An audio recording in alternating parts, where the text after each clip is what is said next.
Hi, everybody. You're here at Kay's Corner, and I'm your host, Threadmaster Kay. And I'm very excited to introduce to you my medical director, who's been with me the last few days, and we have been learning from each other. This is Dr. Moyle from Quebec, right? Right. So how did you decide to think more about trends? Tell me about, I know you do tons of soft lift, right? Like the silhouette. We're doing Botox and fillers for maybe 15 years now. Okay. But there's a limitation, as I was explaining. The Botox is great on the muscles. The filler is good for volume, but you have a limit. If you saw Nicole Kidman a few years ago, Right. she had that pillow face. The reason she had that pillow face is that the filler attracts water. And what happens is, at some point, it's too much water. And it's too much filler. You get that pillow face that doesn't look like she's a gorgeous woman. She's a very gorgeous woman. Yeah. Right? So, and look at Madonna, like, too much filler. So at some point you have to think about something else. So we have other tools. We have the Sculptra Yes. and maybe Radius. You could think about those are biostimulants. They're going to thicken the skin, stimulate your own collagen production. They're great for that. But again, there's a limit. When you get to a certain age, gravity does its thing. That's right. And it pulls down, especially like here. What would you say that age is? Like, when do you find that people start coming in and talking about their sag more than volume loss? Well, definitely at 50, I think it's almost starts to become really universal. Really But universal, yeah. you can get 30-year-olds. Yeah, late Right. 30s, I've seen that. Yeah, especially with weight loss. Because when you lose some of that support, intermittent fasting, whatever's in style, or you never know what happens. People True. want to be skinny. I'm not a big fan of weight loss. I think if you want to get healthy, work out more, eat better. Yeah. Stay full. Otherwise, you're going to lose that fat, that superficial fat in your face. Exactly. And so what happens is all these things together, they start to sag, right? And you lose that snatched jawline, and you lose that definition. The cheeks fall.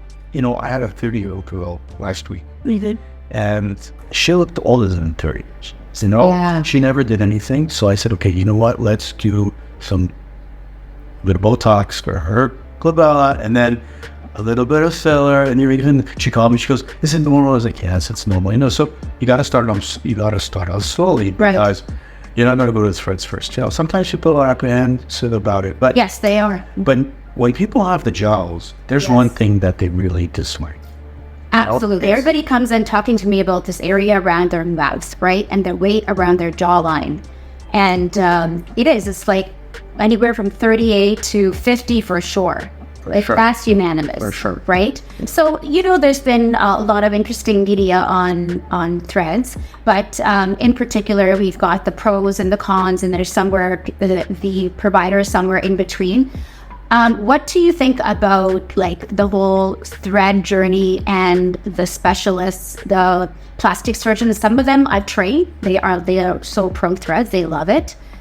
They have employed it in their office. They like to provide something for those people who maybe aren't ready for plastic surgery. But you are a doctor and you're with all those big ways. So tell me, what is your take on that and threads and fitting in as a modality amongst all the things that we have? Well, I tell all my clients, there's nothing like a surgery. But a lot of people don't want to have a surgery, or they're not yet ready for a surgery. It's a big undertaking.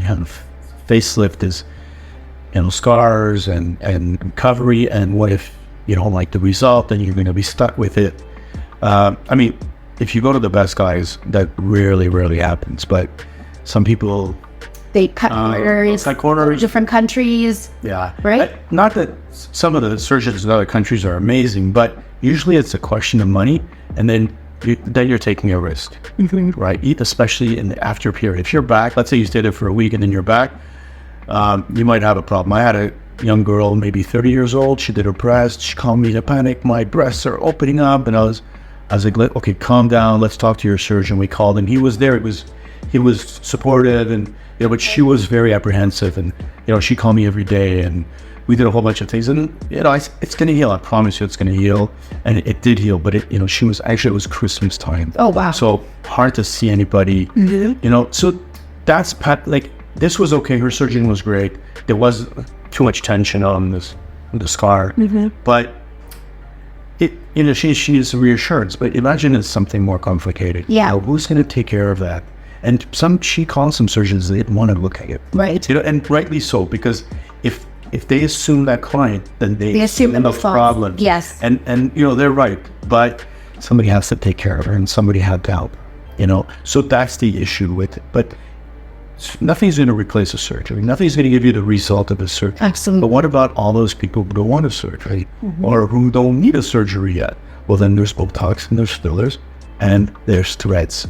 And the results with threads for example, jowling or snatching that line, this rutile line. That's right. Yeah.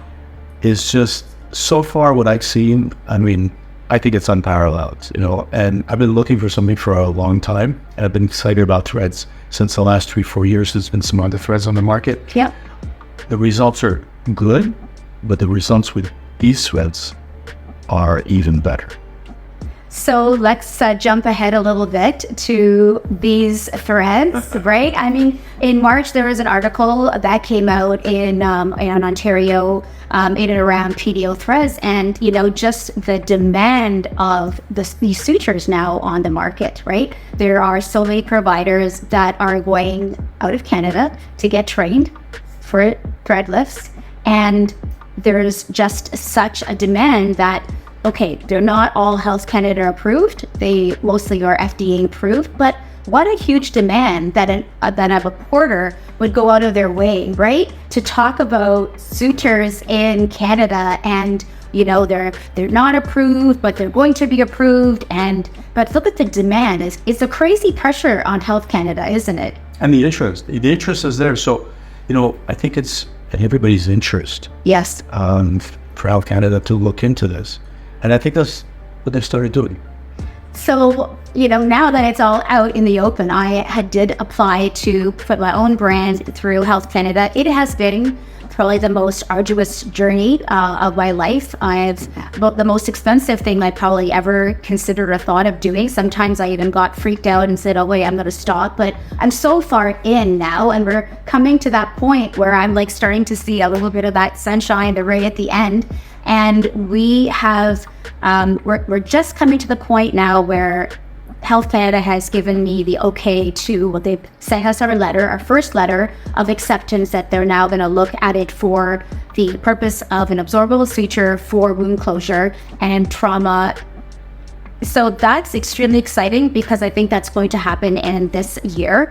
And also, we are going to be working together, Dr. Morrill and I, and we have our investigators. We've got a whole team for a safety and efficacy study that we are doing for Health Canada. And that's exciting because we're going to be openly being able to recruit patients to use my brand of sutures, which is so incredibly exciting for me for my entire life because Canada doesn't have a proper aesthetic suture. This is going to be an application first for wound closure, but with the secondary application of a lifting, suspension of the mid-face in an elevated position, I have to actually ask my regulatory guys of what exactly is the wording. Like so far we got the green light, which is amazing. And we will be having 2 centers in Oakville as well as in Montreal that will be recruiting patients for our safety and efficacy trial, where Dr. Royal will be my primary investigator. And so I'm very thankful and excited that we'll be doing this together.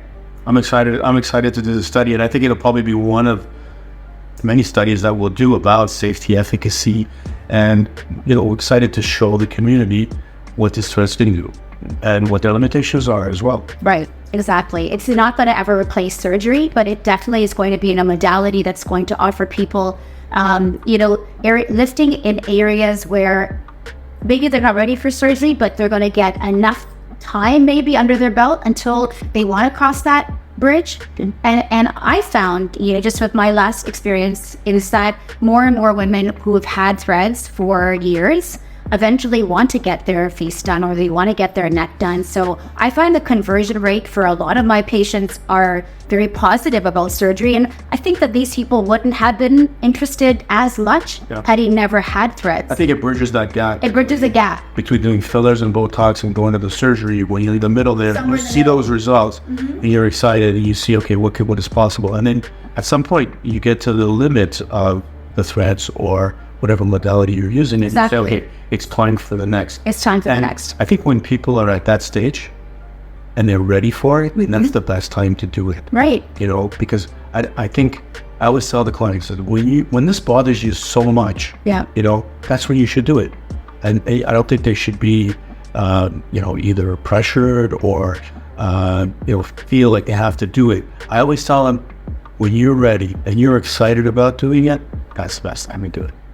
So, there has, Canada hasn't had threads, like actual PDO aesthetic sutures. And I think I wanted to talk a little bit about that, is to understand for the common public, because more and more people have come across, they think, oh, it's not approved in Canada. Okay, it's not approved because Health Canada doesn't want to approve it. It's not approved because a company, pharmaceutical company, a thread company, someone like myself who's is a company now, has to have the interest to apply to Health Canada. So in Canada, we have a special system. It's MDSAP. It's just called your Medical Device Single Audit Program. And there's only 5 countries in the world that have adopted this system in their health unit, whether it's, your FDA from USA, Health Canada uses MDSAP. So what happens is when there's only, where there's a special process of doing your application, other countries, for example, USA, there's Mint, there's Nova, there's PDO Max, there's like all these big companies. But for the take-home message for me was there's a lot of work and some red tape and hoops that they have to jump through in order for them to get their MDSAP, and then to be able to apply. And it's very interesting because in the States, when you have the IFU, or the indication for use for sutures, is very generalized. It's just polydioxanone sutures to be used where they are necessary. It's almost so generalized, and it's approved, and then the provider, the doctor, the surgeon, the nurse, depending on the state, is allowed to use those sutures where they find appropriate. So if they want to do it in a facelift or thread lift, they can use it. If they think they want to use it for surgical reasons, they can use it. So it's a very generalized indication for its use. In Canada, because I'm doing the process, as I just told you, my first indication is for tissue and wound closure, and I'm doing a second indication for a lifting type of indication. So Canada, they will actually ask you, okay, you're approved for this. Now, if you want to use it in this fashion, you have to do a safety and efficacy study, and then you'll be approved for elevated position. And so that makes it a little bit more complicated. It makes it more expensive. It makes it difficult all around. And then if you, for example, come from a country like America, which is like billions of people, right?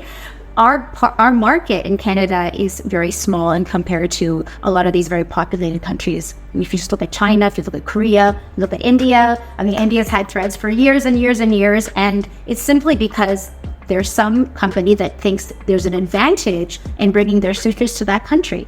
And so we just haven't been that market, right? Where otherwise we should have had it 10 years ago. On the positive side, I think if it's Health Canada approved, I think that's you can trust it more. It's a more rigorous system. It is definitely a rigorous system. They look at it closer. So if Health Canada says it's good, then you can rest assured that it's good. So on that note, I think it's a positive note, and I hope that that'll soon be the case, and then we can all sleep better. We can all sleep better. So it's been an exciting time. It has been definitely I'm a former Miss India, and when I was in my 20s, I was on TV and, stations and did commercials. And then all of a sudden, I'm on a headline of newspapers, and I never thought that was going to happen again with threads of all things.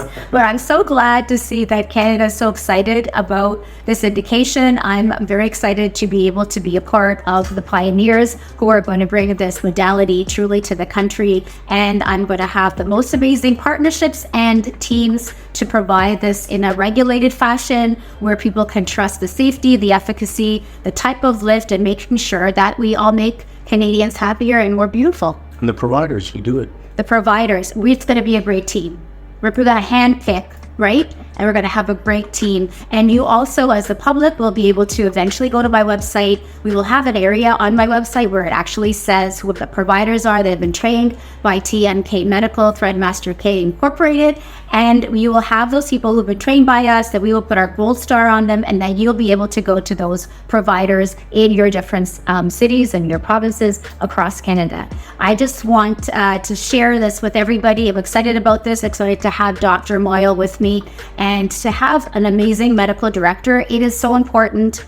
I've been around for a long time, and I've always wanted somebody who could support me and teach me, guide me, and really add a lot of value in my education. And I'm really grateful that you agreed to be my medical director and to come alongside my Thread journey.